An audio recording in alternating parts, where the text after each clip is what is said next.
নিজের ভালো লেগে আমার বদনাম যা কই রাখা।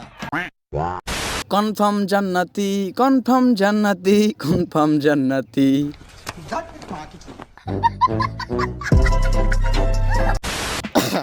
গাইস, একটা সময় ছিল এদের মতো মাগিদেরকে কেউ পিছনে লাগাইতো না, আর বর্তমান সময়ে এসে এদের মতো মাগিদের সামন দিয়ে পিছন দিয়ে লাগানোর মানুষের শেষ নাই। বুঝছেন কিছু? বর্তমান সময়ে যে মানুষগুলো একে লাগানোর চেষ্টা করতেছে না, তারাও কিন্তু জানে যে এটা একটা মাগি, জেনে শুনেও তারা লাগায়। বর্তমান সময়ে যারা লাগাইতে আছে তারা তো আর ওইটা দেখবে না ও অতীতে কি ছিল, মাগি ছিল না কি ছিল ছিল, বা বর্তমানে মাগি আছে কিনা ওইটা দেখার কথা না, ওদের লাগানো হইলে হইতাছে। এইরকমই বর্তমান সময়ে হাজারো হাজারো সেলিব্রিটি টিকটকার আছে যারা লাগাইতেছে প্রতিনিয়ত, আর সেই মাগি কিনা টিকটকে আইসা বলে যা আমার নামে বদনাম কই রাখা। একটা সত্যি কথা কি গাইস জানেন, এই যে বর্তমান সময়ে যারা এইসব মাগিকে লাগাইতাছেন বা একেই লাগাইতাছেন, তারা শুধু এর পেন্ডিটা খুইলা দেখবেন ওই জায়গাটার অবস্থাটা কেমন। কেমন বলতে আমি বোঝাচ্ছি, যারা গ্রাম অঞ্চলে থাকেন, যারা জমি চাষ করেন বা ধান লাগান, সেই জমিটার কিন্তু এক কোণায় একটা গোল করে গর্ত করেন মাছ ধরার জন্য। ওই জমির এক কোণার গর্তটাও ছোট হবে এইসব খানকি মাগিদের সাউয়ের কাছে।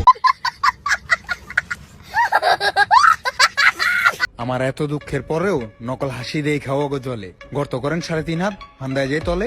যাই হোক, এর চরিত্র নিয়ে আমাকে আর বলতে হবে না, কম বেশি জানেন সবাই। বেশি করে বলতেছি নাকি? বেশি করে বললেও কিছু করার নাই, কারণ তুই যে একটা মাগি এটা সবাই জানে। আর আমার কি করবি, চ্যানেল খেয়ে দিবি, বাল ফালাইস আমার চ্যানেলে। এইসব মাগিকে নিয়ে ভিডিও বানাইলে আমার ভিডিও যে কত মিনিট হবে আমি নিজেও জানি না, কিন্তু আমার কথা বলা বন্ধ হইব না। তুমি শুধু আফসোস না হাহাকার করবা, কারণ তুমি আমারে হারাইছো।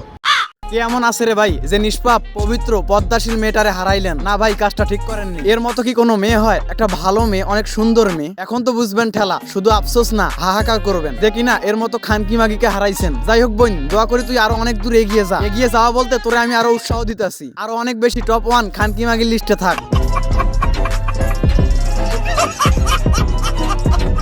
আর গাইস, তোমরাও একটু দোয়া করো এদের মতো যেন মাগি আরো উচ্চ লেভেলের পর্যায়ে যেতে পারে।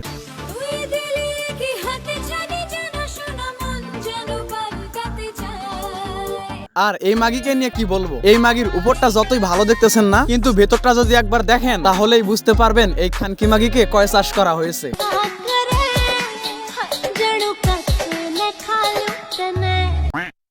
এইসব খানকি মাগি টিকটকে এসে পেট পিটি দেখাইবো, আর টিকটকের কিছু বোকাচোদা মাদারচোদেরা ভিডিওতে লাইক করবো এবং কমেন্ট বক্সে বলবো সেই নাইস। এমন কি কমেন্ট করা কিছু মাদারচোদরে দেখাইতেছে। এই যে এক মাদারচোদ কমেন্ট করছে সেই আপু আরো চাই। আরেকজন কমেন্ট করছে ওই দিন তোমাকে ক্লাবে দেখছি। তো এইসব মাগিদেরকে কি বাসায় দেখবেন না ক্লাবে দেখবেন? এইসব মাগিরা দেখবেন রাস্তাঘাটে নয়তো ওই যে ক্লাবে। কারণ ক্লাবে আছে, কারণ বুঝতেই তো পারছেন কেন, কারণ ওই যে বারবার লগে চুক্তি দিতে গেছিল। এছাড়া তো আর বিকল্প কোনো উপায় নাই। টিকটক তো তাদেরকে ইনকাম দিতেছে না। টিকটকে ওই যে নিজের পিঠ দেখাইতেছে, পেট দেখাইতেছে, দেখার পর কিছু যুবকদের আকর্ষণ করাইতেছে এবং ক্লাবে ডাকতেছে, ক্লাবে যাইতেছে, চুক্তি দিতেছে এবং টাকা ইনকাম করতেছে। This is business. আর বাংলাদেশের কিছু বোকাচোদা অডিয়েন্স তোমরা কবে বুঝবা?